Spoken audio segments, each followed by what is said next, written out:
गुड़ा, गुड़,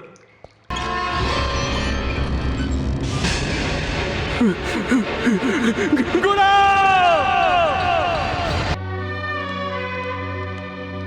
किसने उसे इतनी बुरी तरह मारा? आखिर उसने क्या बिगाड़ा था?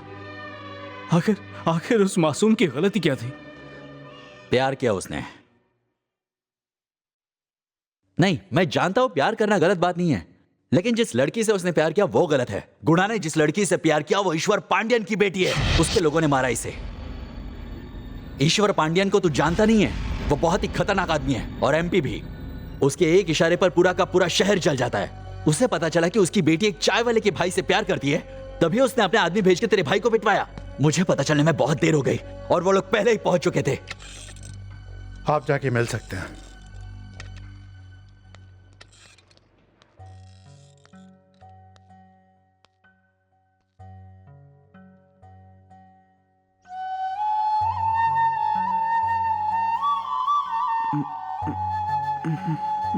तूने आज तक मुझसे कुछ नहीं छिपाया, फिर ये बात मुझे क्यों नहीं बताई? भैया भैया मुझे माफ कर दो भैया। मेरी पढ़ाई के लिए तुम इतनी मेहनत करते हो। मैंने सोचा था कि मैं डॉक्टर बन जाऊंगा, उसके बाद तुम्हें सब बता दूंगा, लेकिन इससे पहले ही हो गया। भैया मुझे माफ कर दो भैया, मुझे माफ कर दो। अरे अरे रोता क्यों है? रोना बंद कर, ऐसे नहीं रोते। अच्छा एक बात बता, क्या तुझे वो लड़की बहुत पसंद है? देख बोल, घबरा मत। क्या तुझे वो लड़की बहुत बहुत पसंद है?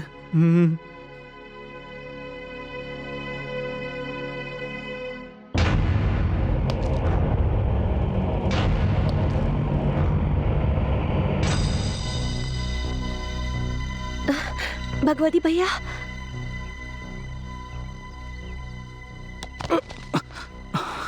कौन है ये? भगवती, गुणा का बड़ा भाई।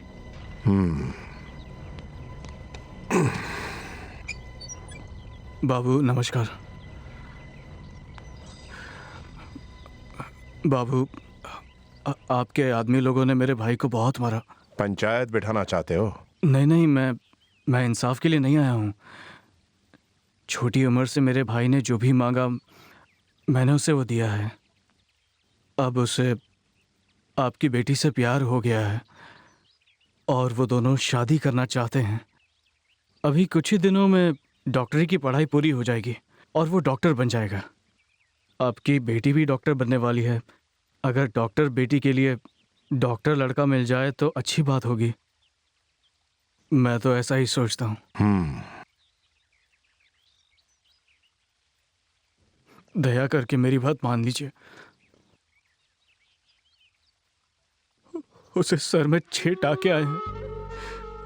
मुझसे उसकी हालत देखी नहीं जाती। क्या तुम अपने भाई से बहुत प्यार करते हो? हाँ बाबू, हमारा इस दुनिया में और कोई नहीं है। मैं ही उसका माता पिता सब कुछ हूँ। बाबू, मेरे पास जो कुछ है वो सब मेरे भाई का ही है। मेरी एक चाय की दुकान है, वो बहुत अच्छी चलती है। मैं उसे अपने भाई के नाम कर दूंगा। और गांव में भी हमारे पास 10 कुंटल ज़मीन है, वो भी उसी को दे दूंगा। ये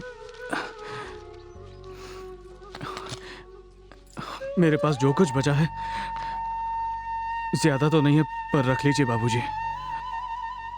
अच्छा, तेरे भाई के साथ जो भी हुआ उसके लिए मुझे बहुत अफसोस है, लेकिन मुझे इस बारे में सोचने के लिए वक्त चाहिए। ठीक है ना? जब तक मैं सोचता हूं, क्यों ना तुम मेरे जूते साफ कर दो। तेरे भाई के साथ मेरी बेटी की शादी करनी या नहीं, ये जवाब मैं दे दूंगा। शुरू हो जाओ। जी बाबू।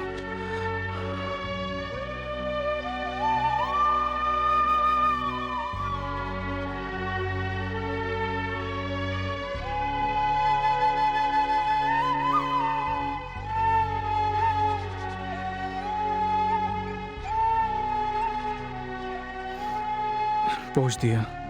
क्या बात है, क्या बात है। अपने भाई के लिए तूने इतने लोगों के सामने मेरे जूते साफ कर दिए। बहुत खूब। मैं जानता हूं कि अपने भाई से तू बहुत प्यार करता है, लेकिन चाहे जितनी कोशिश कर ले तू, उसे तो मरना ही है। दफा हो जा यहां से। बाबू, झूठे गिलास धोने वाले एक एमपी से रिश्ता जोड़ना चाहता है? पर बाबू, इसे निकाल दो यहां से। मेरी चल चल चल, निकल निकल यहाँ से।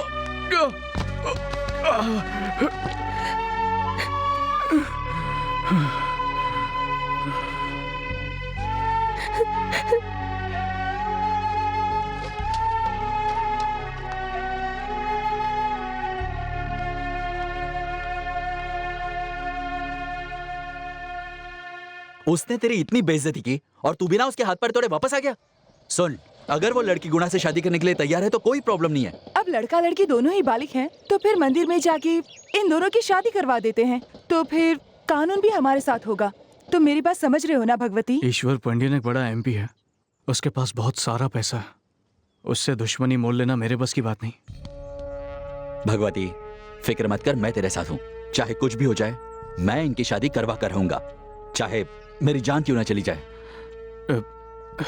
गुणा, ले उसे फोन लगा और सुन, मैं जहां पर बोलूं उसे वहां आने को बोल।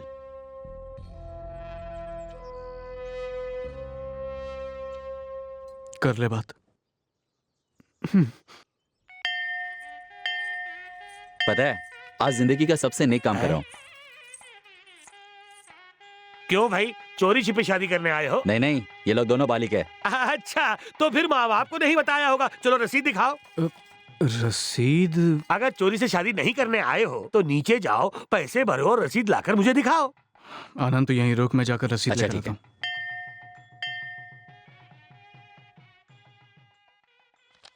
भाई साहब, ऊपर शादी के लिए आए हैं, उसी के लिए रसीद चाहिए। क्या शादी के लिए रसीद? इस मंदिर में शादी के लिए किसी रसीद की जरूरत नहीं। पर पंडित जी ने तो कहा था कि... क्या बात कर रहे हो? सारे पंडित तो यही हैं। अब इस पूजा के बाद ये ऊपर जाएंगे।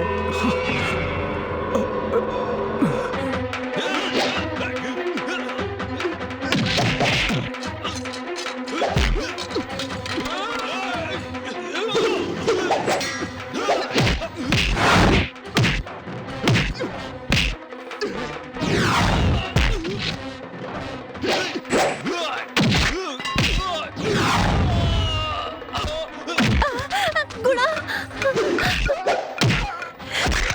गुणा,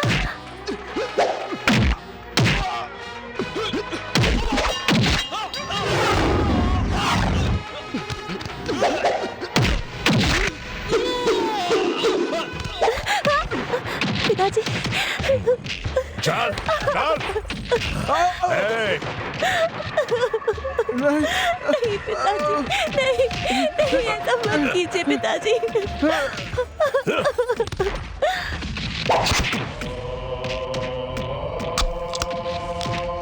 पिताजी,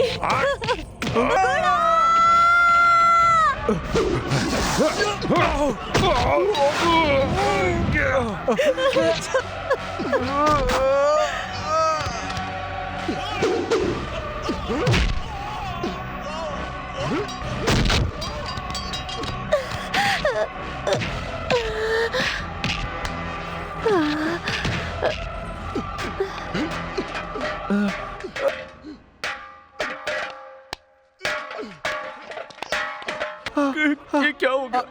भैया, अपना ख्याल रखना भैया। नहीं, ऐसा मत बोल।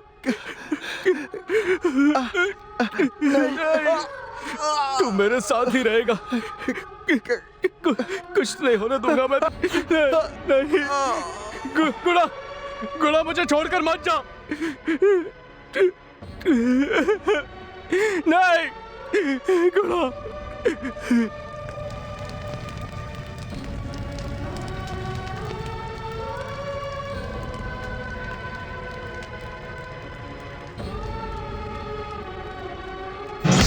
झूठे गिलास धोने वाले एक एमपी से रिश्ता जोड़ना चाहता है, लेकिन चाहे जितनी कोशिश कर ले तू, उसे तो मरना ही है।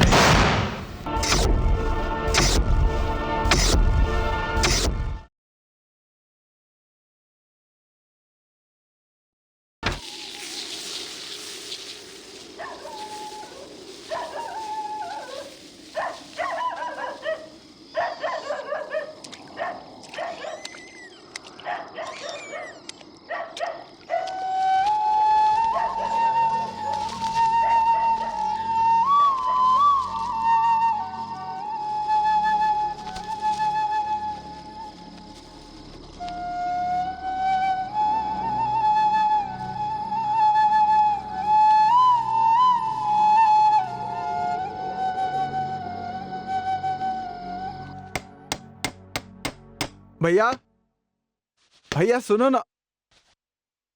गुणा एमबीबीएस? ये क्या भैया, अभी तो डिग्री हाथ में भी नहीं आई, पहले ही एमबीबीएस लिख दिया। सुन, जब से तूने डॉक्टरी की पढ़ाई शुरू की है, तेरे भाई के लिए तू डॉक्टर बन चुका है, समझा?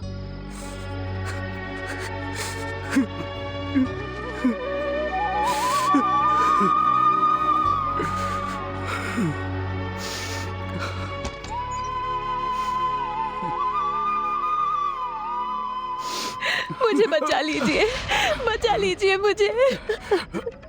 एक आप ही मेरी जान बचा सकते हैं। तुम यहाँ कैसे? चलो जाओ। मेरे पिता के आदमी मुझे शहर भर में ढूंढ रहे हैं, लेकिन मैं यहाँ अपनी जान बचाने के लिए नहीं आई हूँ। मैं तो अपने कोख में पल रहे बच्चे की जान बचाने आई हूँ। गुणा के जाते ही मैं भी मर जाती, लेकिन ये बच्चा मेरी कोख में बढ़ रहा है। उस दिन अनजाने में हम दोनों से गलती हो गई और अब गुणा की यही आखिरी निशानी मेरे पास बची है और मेरे पिताजी इसके बारे में जान चुके हैं। तेरी मोहब्बत की वजह से ही उस लड़के की मौत हुई। एक चाय वाले से प्यार करके तूने अपनी माँ की कोख को बदनाम किया। छी, तू मेरी बेटी नहीं हो सकती, नहीं हो सकती तू मेरी बेटी। छोड़ मेरा हाथ। मैंने इससे पहले ही समझाया था, मुझे अपनी इज्जत बहुत प्यारी है, बाकी सब कुछ बाद में। छोड़ो।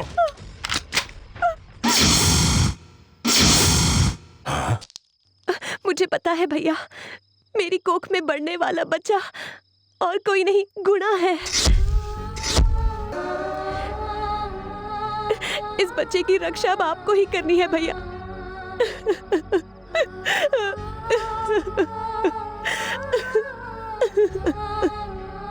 मैं इस बच्चे को कुछ नहीं होने दूंगा, एक आंच भी नहीं आने दूंगा। तुम्हारे अंदर जो छोटा गुणा है, मैं उसे कुछ नहीं होने दूंगा। फिक्र मत करो, मैं हूं ना, कुछ नहीं होने दूंगा, कुछ नहीं।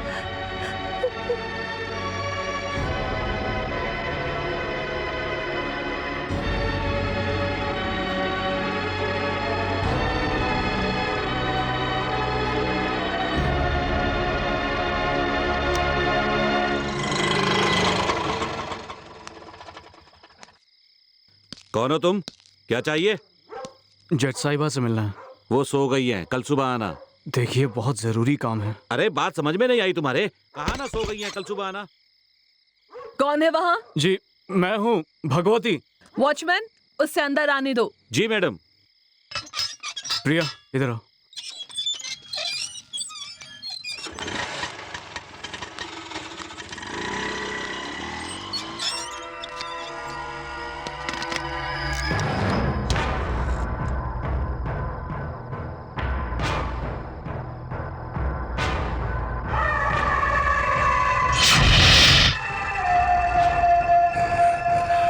मेरी बेटी,